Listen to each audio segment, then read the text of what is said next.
Toi aussi, t'as déjà vécu ça?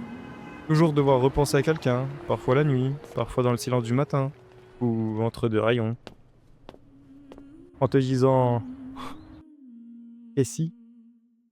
Et je lui avais dit ça? Seulement j'avais fait ça?» J'aurais sûrement été heureux, non? À vrai dire, on a déjà tous connu ça. Mais au fond, pourquoi les regrets font aussi mal? Et pendant aussi longtemps? Selon moi, le problème vient plutôt de nous que de l'extérieur.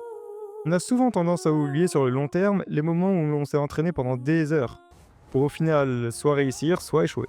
Contrairement aux moments où l'on a juste rien fait, ou pire, abandonné, à mon avis, ces moments-là sont aussi durs à supporter car ils n'ont pas de souvenirs pour les remplacer. Contrairement aux réussites et aux échecs qui, eux, sont parfaitement équilibrés comme les deux faces d'une même pièce. Les regrets, eux, restent en suspens, entre ces deux possibilités jamais vécues, comme une impression d'inachevée. D'ailleurs, vous n'êtes pas les seuls à culpabiliser. Le soir, dans votre lit, avant de dormir, en fixant le plafond et en faisant des constats sur la vie qui, de toute façon, ne mèneront à rien. Moi aussi, j'y pense. Mais un jour, j'ai découvert quelque chose qui m'a aidé à y voir plus clair. Alors, faites-moi confiance et laissez-vous emporter dans l'univers fascinant de Frieren.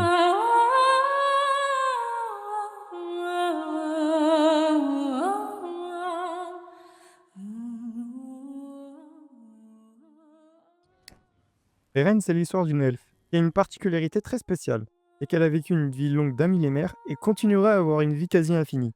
Mais un jour, elle croisa la route d'aventuriers, qui deviendront, au fil du temps, des amis très précieux. Mais, au bout de leur quête qui dura une dizaine d'années, elle se rend compte à la mort naturelle de l'un de ses compagnons qu'elle n'a jamais pris le temps. Le temps de comprendre ce qu'elle aimait. Alors qu'elle a tout le temps du monde, c'est précisément ce qui la condamne à avoir des regrets. Du coup, c'est ce qui me fait dire que l'on ne sait pas vivre. Notre génération vivons comme si nous serions éternels, alors qu'on sait pertinemment qu'à un moment, tout aura une fin. Et comme Frieren, on vit sans rien oublier, mais paradoxalement, on oublie trop vite la valeur de ce qui nous entoure. D'ailleurs, j'ai une question. C'est quel genre de personne toi? Ceux qui oublient trop vite? Ou ceux qui, comme Frieren, ne peuvent rien oublier? Les premiers souffrent d'avoir laissé filer les moments importants, tandis que les seconds, de revivre encore et encore ces moments. Oublier trop vite, c'est avancer sans regarder en arrière.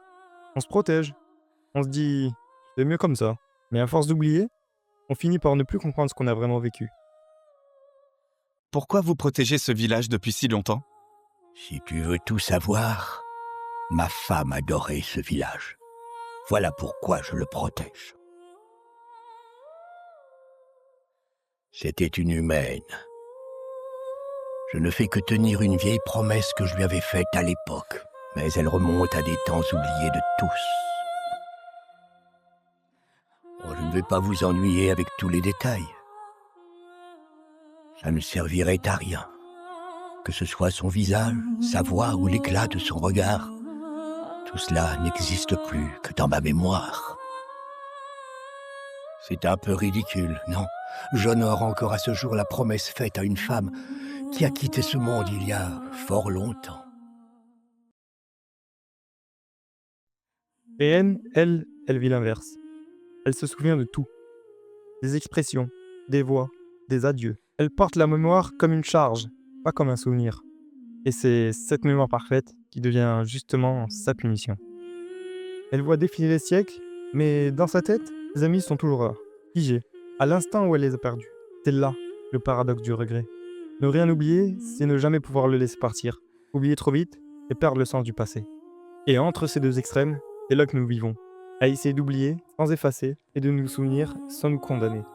Mais parfois, je sais que les regrets ne naissent pas forcément d'un oubli ou d'un acte, mais plutôt d'un silence. Des choses simples qu'on aurait pu dire, mais qu'on a gardées pour plus tard, comme des merci, tu comptes pour moi, je suis désolé.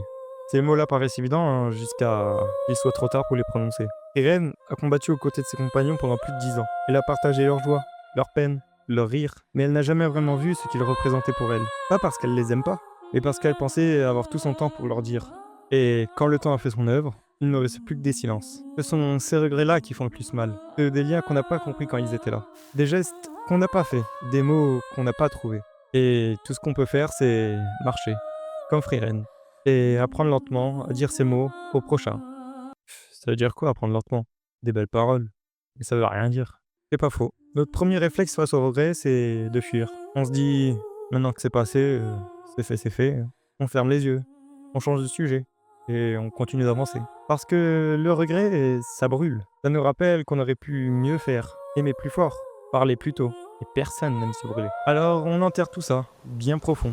On se raconte que c'est derrière nous, mais ce qu'on enterre vivant finit toujours par remonter à la surface. Finalement, fuir ses regrets, c'est refuser la leçon qui s'offre à nous. Parce que le regret, ce n'est pas une punition, c'est une forme de mémoire. Il nous rappelle ce qu'on a négligé, ce qu'on a aimé, ce qu'on a perdu. Et si on apprend à l'écouter, ça devient une boussole, un guide silencieux qui nous pousse à dire les mots qu'on n'a pas dit. Réane, elle ne fuit pas ses regrets. Elle marche avec eux, pas pour les effacer, mais pour apprendre à vivre à leur côté. Et c'est peut-être comme ça qu'on pourra vivre en paix, en comprenant que le regret ne disparaît jamais, il change, il se transforme, en souvenir, en leçon, en douceur, en quelque chose qui, un jour, ne fait plus mal, mais nous pousse à devenir de meilleures personnes pour les autres et surtout pour nous. Sur ce, c'était Yassani, et à la prochaine.